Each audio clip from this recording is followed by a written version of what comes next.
Hello दोस्तों, स्वागत है आपका मैं YouTube channel Himanshu Shrotriya the reasoning room में। आज आपको एसएससी जीडी के बारे में जो आपकी वैकेंसी आई है उसके बारे में कुछ जानकारी देना चाहूँगा कि एसएससी जीडी में क्या क्या बदलाव हुए हैं, कैसे कैसे हमें जानना है उसके बारे में, वो पूरी चीज़ें आपको बताऊँगा। बस जुड़े रहिएगा वीडियो में। तो सबसे पहले साइड में आपको नोटिस दिखाता रहूँगा कि एसएससी ने नोटिस क्या है। तो सबसे पहले आपको यहाँ ये सारणी दिख रही होगी कि जो ऑनलाइन एप्लीकेशन की तारीख है वो 27/10 से शुरू हो गई है और 30 नवंबर तक चलने वाली है। फॉर्म भरने की लास्ट डेट 30 नवंबर है, तो 30 नवंबर से पहले पहले आपको फॉर्म भरना होगा, तो प्लीज़ आप ज़रूर भर देना। उसके साथ साथ जो रिसीप्ट ऑनलाइन रिसीप्ट जो है उसकी लास्ट डेट भी 30 है। ये सब कुछ आपको यहाँ लिखा हुआ दिख रहा है। तो आपको क्या करना है, आपको हर हालत में 30 नवंबर से पहले पहले स्टार्ट कर देना है, फॉर्म भर देना है। स्टार्ट हो गया है फॉर्म फिल करना, तो अभी से भर दो ताकि बाद में भूल ना जाओ, बाद में करूँगा चक्कर में छूट जाता है। तीसरी चीज़, जनवरी 2023 में आपका पेपर है। नवंबर स्टार्ट हो गया, नवंबर दिसंबर जनवरी के पहले हफ्ते में भी हो सकता है, दूसरे में भी, तीसरे में, मान के चलो आखिरी में, लेकिन पहले में भी तो हो सकता है ना। जनवरी बोला है तो आपके पास 2 महीने मतलब 60 दिन। तो अब 60 भी नहीं बचे क्योंकि आज 2 तारीख है, ठीक है, 3 तारीख है, तो अब 60 दिन भी नहीं बचे आपके पास। तो आपको अपनी कैसे टाइम टेबल बनाना है जिससे हमारा सिलेक्शन हो जाए, वो बहुत सोच समझ के करना है ना। तो अब ये चीज़ तो आपको पता चल गई कि क्या चीज़ है। अब फीस जमा करने की लास्ट डेट 1 तारीख है ऑनलाइन अगर आप कर रहे हैं तो, बाकी फॉर्म जमा करने की 30 नवंबर है, ये ध्यान रखिएगा। अगर बात करें अगली, तो ये साइड में मैंने कुछ आपको पे स्केल बताया कि आप लोग जानना चाहते हो सैलरी कितनी है, कि भाई सैलरी कितनी है। तो 2 सैलरी हैं, पे लेवल है, 2 अलग अलग जॉबों के हैं। लेवल 1 में 18,000 से 56,900 तक की सैलरी आपको मिलेगी। पहली सैलरी 18,000 जो सबसे लो लेवल की जॉब होगी, और उससे कहाँ तक 56,900 तक, सामने लिखा हुआ आपको दिख रहा है। दूसरी बात, दूसरा जो स्केल है उसकी सैलरी 21,700 से लेके 69,000 तक हो सकती है, ये भी आप ध्यान रखना। तो फिलहाल पोस्ट बहुत अच्छी होती है एसएससी जीडी की। कैसे कैसे पोस्ट है आपको दिख रहा है, BSF, CISF, CRPF, SSB, ITBP, AR, SSF, total लिख रहा है कैसे कैसे कितना मेल और फीमेल को मिला के। ये आपको ग्रांट रोल दिख रहा है 10, 492, 100, 8, 89, 11, और टोटल मिला के 24,205 वैकेंसी आपकी बैठ रही है। क्लियर।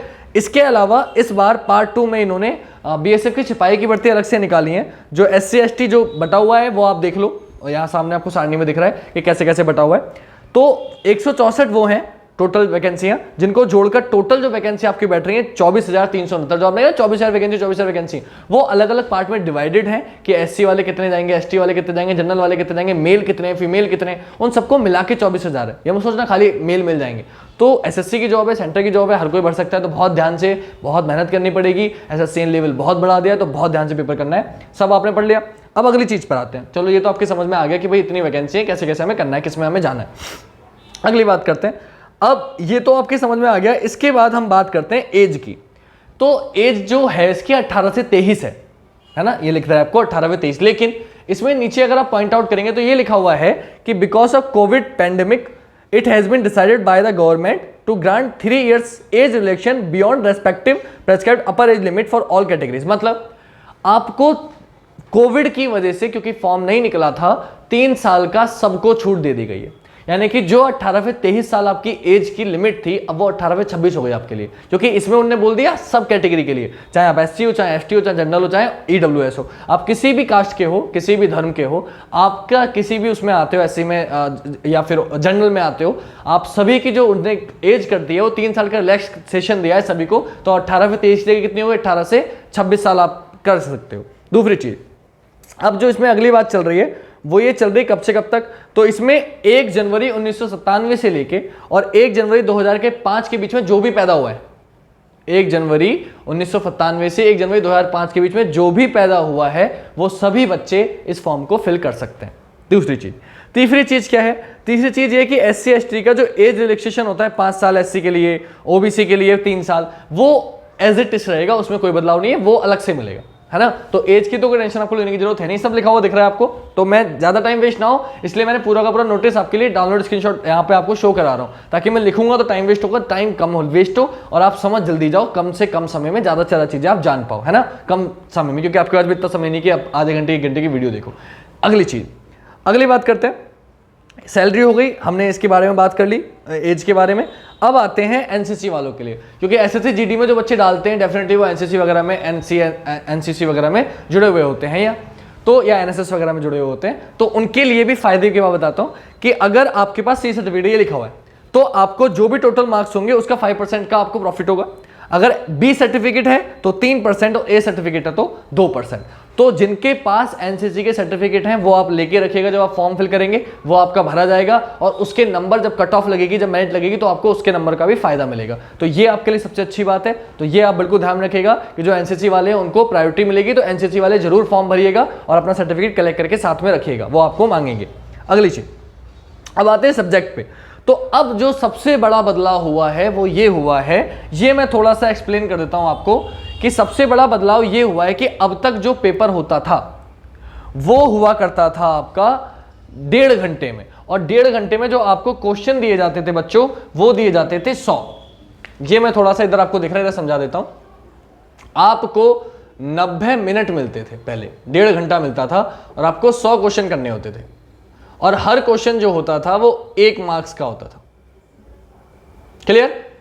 लेकिन अब जो बदलाव किया है वो ये किया है कि अब क्वेश्चन मिनट कर दिए हैं 60, 1 घंटा, सिर्फ 1 घंटे का पेपर होगा, और क्वेश्चन 100 से घटा के कर दिए हैं 80। ठीक, यानी कि अप्रोक्सीमेट मैं आपको बताऊं कि आपको कितने मिनट करने होंगे। तो एसएससी में तो आसानी है, एसएससी में 100 क्वेश्चन 60 मिनट में करने होते हैं। तो एसएससी जीडी जो सीएचएसएल सीजीएल वगैरह है उनसे तो आसानी है, लेकिन फिर भी अगर मैं अप्रोक्सीमेट बताऊं तो 60 मिनट में 80 क्वेश्चन, यानी कि लगभग 44 से 46 सेकंड मान लो आप, लगभग इतने सेकंड, लगभग एक क्वेश्चन करने का आपको 44 से 46 सेकंड मिलेंगे, यानी कि 1 मिनट भी पूरा नहीं मिलेगा। ये आप दिमाग में बसा लो, है ना, क्योंकि 60 मिनट में 60 क्वेश्चन है तो 1 मिनट मिलता, तो लगभग 44-45 सेकंड आपको मिलेंगे एक क्वेश्चन करने के लिए। तो आपको स्पीड पे कितना ध्यान देना है ये आप समझ लो, जो मैं हमेशा बोलता हूँ कि स्पीड स्पीड स्पीड स्पीड कितनी जरूरी है आप समझ लो। अगली चीज, अब हर क्वेश्चन क्या किया उसने, लेकिन दूसरी चीज, लेकिन ये 100 क्वेश्चन कितने होते थे? 100 मार्क्स के होते थे। एक क्वेश्चन 1 मार्क्स है तो 100 क्वेश्चन 100 मार्क्स के हो गए। 100 क्वेश्चन होते थे 100 नंबर के होते थे। अब लेकिन बदलाव किया है, क्या बदलाव किया है कि भाई 60 मिनट में 80 क्वेश्चन तो कर दिए, लेकिन हर क्वेश्चन 2 मार्क्स का, यानी कि टोटल क्वेश्चन हो गए 160 मार्क्स हो गए। टोटल जो नंबर हो गए वो कितने हो गए? 160, क्योंकि हर क्वेश्चन कितने नंबर का है? 2 नंबर का है। 1/4 की नेगेटिव मार्किंग तब भी थी, 1/4 की नेगेटिव मार्किंग अब भी है। 1/4 का मतलब क्या है कि अगर आपको एक क्वेश्चन राइट होगा तो आपको 2 मार्क्स मिलेंगे, और अगर एक क्वेश्चन रॉन्ग होगा तो आपका 0.50 नंबर कट जाएगा, माइनस हो जाएगा। ये आपको समझना पड़ेगा। अगर एक क्वेश्चन सही है तो उसके 2 नंबर मिलेंगे, लेकिन एक क्वेश्चन अगर गलत कर दिया तो आधा नंबर आपका कट जाएगा। 1/4 की नेगेटिव मार्किंग है, ये बस समझ के चलना।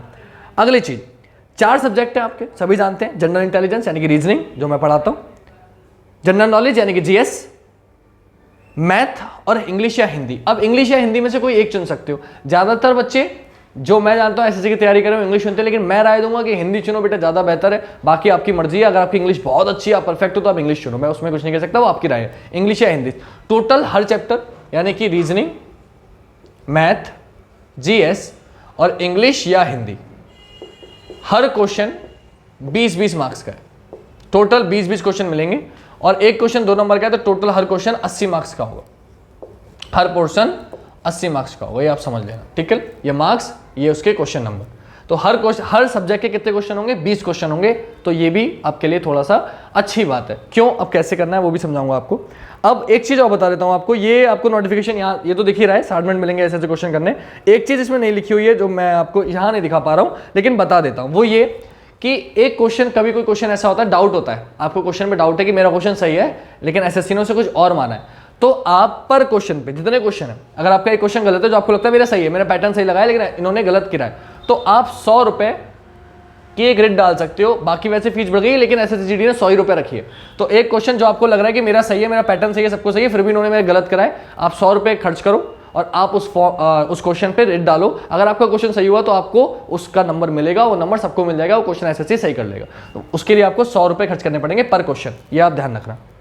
अगले क्वेश्चन पे आते हैं। अगली चीज आपको बतानी है वो क्या है। अब आते हैं सब्जेक्ट के कोर्सेज पे। तो 4 हैं, general knowledge, elementary mathematics, English, Hindi. ये आपको सिलेबस दिख रहा है। रीजनिंग में आपको दिख रहा है analytical aptitude and ability to observe and distinguish patterns will be tested through questions principally of non verbal type. This component में include questions of analogy, similarities, differences, spatial visualization, spatial orientation, visual memory, discrimination, observation, relationship concept, arithmetic reasoning, figure classification, arithmetic number 3, non verbal series, coding and decoding, ETC. ये हो गई reasoning का syllabus. अब एक बात चीज आपको समझनी है, इनमें से कोडिंग, डिकोडिंग और अर्थमेटिकल रीजनिंग को छोड़ के आपके दिमाग के ऊपर से क्या होगा, क्वेश्चन चैप्टर है कैसे। तो रीजनिंग का पूरा सिलेबस एक एक टाइप जो उसने लिखा है, स्पेशल ओरिएंटेशन ये क्या होता है, इन्हें लिखा है स्पेशल विजुअलाइजेशन ये क्या होता है, ये मैं आपको अगली वीडियो कल प्रोवाइड कराऊंगा जिसमें आपको सब कुछ बताऊंगा कि सिलेबस का मतलब क्या है, कि ये आपके सर के ऊपर से आएगा, किसी किताब में आपको ये चैप्टर नहीं मिलेंगे। इसके अंदर कई सारे चैप्टर छुपे हुए हैं जो मैं आपको कल अगली वीडियो बनाऊंगा अलग से, उसमें समझाऊंगा। अगला है जनरल नॉलेज। जनरल नॉलेज में आपको ये दिख रहा है ऐसे ऐसे सिलेबस मैंने साइड में लिख दिया, आप पढ़ लो। कॉन्स्टिट्यूशन, हिस्ट्री, ज्योग्राफी, कल्चरल, सभी कुछ आना है, इकोनॉमिक्स वगैरह। नेक्स्ट मैथमेटिक है। मैथमेटिक में आपको दिख रहा है number system, whole numbers, decimals, fraction, relationship between numbers, fundamental arithmetical operation, percentage, ratio, proportion, average, interest, profit, loss, discount, mensuration, time and distance, ratio and time and work, etc. ये math का portion है। अब एक बात समझना आप, ये जो मैथ का पोर्शन आपको दिख रहा है इसमें अर्थमेटिक सबसे ज़्यादा, तो जिसकी अर्थमेटिक स्ट्रॉन्ग है उसके लिए बहुत फायदा होने वाला है। अगर आप 10th, क्योंकि इसकी जो लिमिट है जो उन्होंने मांगा है कौन इससे बढ़ सकता है, तो सिर्फ 10th पास एजुकेशन क्वालिफिकेशन जो है, अगर आप 10th पास हो तो आप फॉर्म भर सकते हो। तो इतनी ज़्यादा भारी आने वाली नहीं, लेकिन फिर भी अच्छी लेवल की आएगी क्योंकि अब लेवल बढ़ गया है थोड़ा सा। तो आप क्वेश्चन की तैयारी अच्छे करके जाओ, लेकिन ज़्यादा इतना मुझे नहीं लगता कि इतनी हार्ड मैथ आने वाली है। लेवल बढ़ गया है, लेकिन जो बच्चे पहले भी तैयारी करते आ रहे हैं, जो एसएससी सीजीएल के ऐसे चैंपियंस की तैयारी कर रहे हैं पहले से, उनके लिए रीजनिंग, मैथ और रीजनिंग दोनों आसान होने वाले। लेकिन जो बच्चे अब तैयारी शुरू करेंगे 60 दिन जिनके पास है, उन्हें बहुत जरूरी है पढ़ना, क्योंकि जिनके पास मैथ है, जिनके पास 10th 12th तक मैथ है वो तो आसानी से कर लेंगे क्योंकि इतना भारी नहीं होता, नॉर्मल चैप्टर्स है। लेकिन जिन लोग के पास नहीं थी उनको बहुत मेहनत करनी पड़ेगी। तो ध्यान से लग जाइएगा, 2 घंटे कम से कम मैथ के डेली देना स्टार्ट कर दो। मैं बताऊंगा टाइम कैसे डिवाइड करना है। इंग्लिश हिंदी वो आपके एबिलिटी के ऊपर चेक करने के लिए कंप्रेंशन वगैरह दिए जाएंगे। हिंदी इंग्लिश आपको दिख रहा है। तो ये हो गया आपका सिलेबस।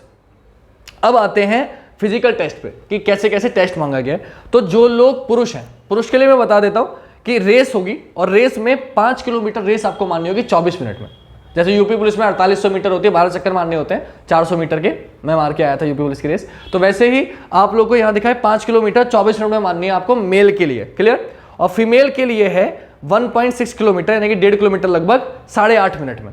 महिलाओं को सिर्फ 1.5 किलोमीटर दौड़ना है, एक 1.6 किलोमीटर कितने में, 8.5 मिनट में, क्लियर।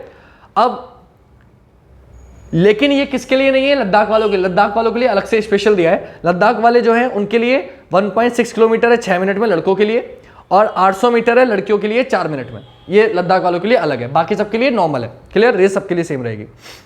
अगली बात करते हैं, अगली चीज साइड में सबको दिखाता हूं, हाइट की बात करते हैं कि भाई हाइट जो है, तो जनरल वालों की हाइट मांगी गई है, वो मांगी गई है मेल की 170 और फीमेल की 157 सेंटीमीटर। 170 होनी चाहिए मेल पुरुषों की, और फीमेल की होनी चाहिए 157, ये आपको लिखा हुआ दिख रहा है। बाकी जो रिलैक्सेशन है, जैसे एसटी वालों की 162 मांगी है मेल की, फीमेल की मांगी 150, नॉर्थ ईस्ट की, यह सब आपको सारणी में दिखा हुआ दिख रहा है। अब इसके अकॉर्डिंग कर लोगे कि जो ऑल गंगटॉक की अलग है, ये जो रिलैक्सेशन है वो अलग अलग है, एसटी जो भी जो ये चीजें हैं, तो उसके लिए ये पूरी सारणी बनी हुई है, आप यहाँ से देख के अपना पढ़ सकते हो। नॉर्मल जो बता रहा हूँ वो मैं नॉर्मल बना के चल रहा हूँ कि बाकी जो लोग हैं जो इन चीज़ों से बिलोंग नहीं करते हैं, एसटी से या फिर अदर नॉर्थ से या फिर नीचे गंगटॉक वगैरह से, तो उनके लिए कुछ नहीं है। उनके लिए 170 आपकी हाइट मांगी है मेल के लिए, और 157 मांगी है लड़कियों के लिए।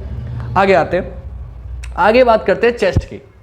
तो लड़कों की बात कर लेते हैं। लड़कों का चेस्ट जब चेक किया जाएगा तो बिना फुलाए जब चेक करोगे तो 80 सेंटीमीटर मांगा है, ठीक है, जनरल वालों का।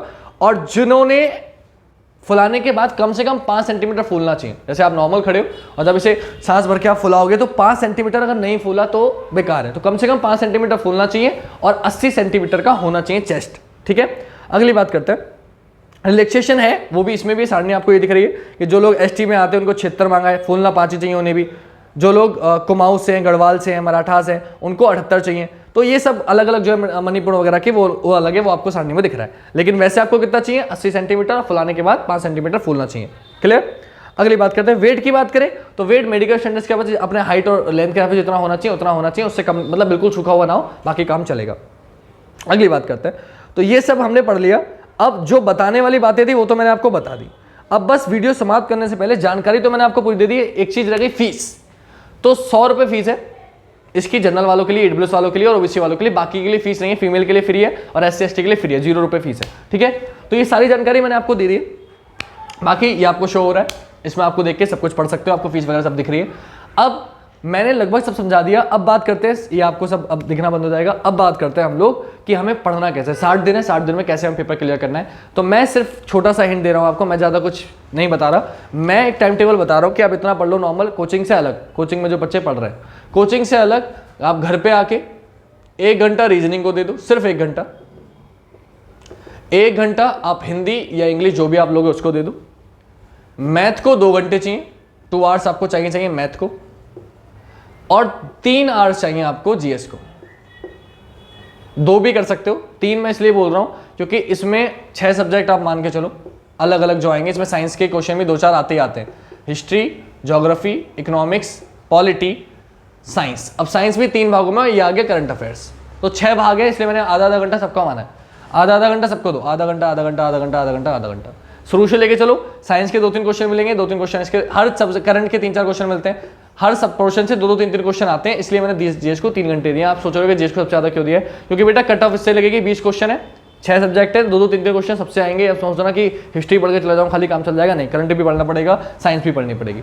मैथमेटिक्स को 2 घंटे इसलिए बोल रहा हूँ कि मैथ थोड़ी टफ होती है, जो बच्चे दिक्कत देती है तो नहीं कर पाते।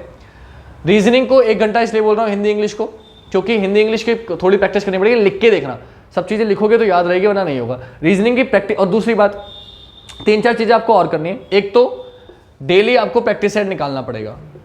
अगर आप प्रैक्टिस सेट डेली नहीं करोगे तो आपकी स्पीड नहीं बन पाएगी, और स्पीड आपको चाहिए, मैंने बताया 45 सेकंड में क्वेश्चन करना है, उसके लिए स्पीड चाहिए, तो प्रैक्टिस सेट होना चाहिए। दूसरी चीज़ प्रीवियस ईयर पेपर, मैं हमेशा बोलता हूँ, पहले भी कई वीडियो में बोला है मैंने कि प्रीवियस ईयर पेपर से आपको पता चलता है कैसे कैसे क्वेश्चन आते हैं, कौन कौन सा चैप्टर पे ध्यान देना है, कौन कौन, ये नहीं कोई सा भी कुछ भी उठाया पढ़ना शुरू कर दिया। बच्चों को सिलेबस तो पता होता नहीं, देखते हैं नहीं। आधे से ज़्यादा बच्चे आप में से जो मेरी वीडियो देख रहे हो उनको उन्होंने सिलेबस देखा भी नहीं होगा। सिलेबस का मतलब क्या, वो पढ़ा भी नहीं होगा, नोटिफिकेशन डाउनलोड ही नहीं करते, फॉर्म भरा और करना शुरू कर दिया। यूट्यूब की वीडियो देखिए, एक आध काम चल गया। यूट्यूब की वीडियो पे थोड़ी बहुत जानकारी आपको मिल जाती है बेटा, लेकिन आप लोग फिर भी क्या करते हो, कोई किताब खरीद लेते हो किसी के कहने से, ऑनलाइन किताब मंगा लेते हो, गाइड मंगा लेते हो, पढ़ना शुरू कर देते हो। ऐसा नहीं करना है अपन लोगों को, हम लोगों को बहुत ध्यान से सिलेबस समझना है और फिर उसके हिसाब से पढ़ाई करनी है। क्लियर? तो प्रीवियस ईयर पेपर ले लो, उससे थोड़ी नॉलेज मिलेगी कैसे कैसे क्वेश्चन आते हैं, उसके अकॉर्डिंग आप लोग करो। प्रैक्टिस सेट डेली करने ही करने हैं। क्लियर हो गई बात? जब प्रीवियस ईयर पेपर ले लोगे, प्रैक्टिस पता चल जाएगी, तो आपको पता चल जाएगा कौन कौन से चैप्टर मुझे पढ़ने, जो चैप्टर आप पढ़ने, जब उसके हिसाब से पढ़ोगे तो आपका काम चले जाएगा। प्रीवियस ईयर पेपर हो जाएगा, प्रैक्टिस सेट हो जाएगा, और बाकी ये घंटे आप दे रहे हो, कोचिंग से अलग कह रहा हूं, ये ध्यान रखना, 3 2 5, 1 6 और 1 7, ये 7 घंटे आपको देने ही पड़ेंगे। 24 घंटे में से 7 घंटे घर पे। अब आप सुबह जल्दी उठो, 60 दिन है, क्योंकि 60 दिन है, वरना मैं कम कहता, शायद कम करवा देता, क्योंकि 60 ही दिन है हम पे, 60 भी अब नहीं बचे हैं पूरे, तो इसलिए हम लोग को थोड़ा सा मेहनत ज़्यादा करनी पड़ेगी। इन 60 दिन में खाना पीना सोना दाना मोबाइल वोबाइल सब भूल जाओ, आपका काम तभी चल पाएगा, वरना नहीं चल पाएगा अगर सिलेक्शन लेना है तो। क्लियर? तो मैं अब अगली वीडियो में मिलूंगा, आपको फॉर्म कैसे भरना है ताकि आपसे गलती ना हो, फॉर्म रिजेक्ट ना हो, वो बताऊंगा अगली वीडियो में, और अपने रीजनिंग का सिलेबस बताऊंगा कि रीजनिंग के सिलेबस में कौन सा चैप्टर किस चीज़ का क्या मतलब है, ताकि आपको समझ में ज़्यादा आ पाए और हम उस चैप्टर पर ही ध्यान दे पाए। तो आज के लिए इतना ही रखते हैं। आई होप आपको वीडियो पसंद आई होगी तो प्लीज़ ज़्यादा से ज़्यादा अपने दोस्तों तक शेयर करिएगा ताकि उन लोगों को भी फायदा मिल सके। आज के लिए इतना ही। जय हिंद, जय भारत, वंदे मातरम।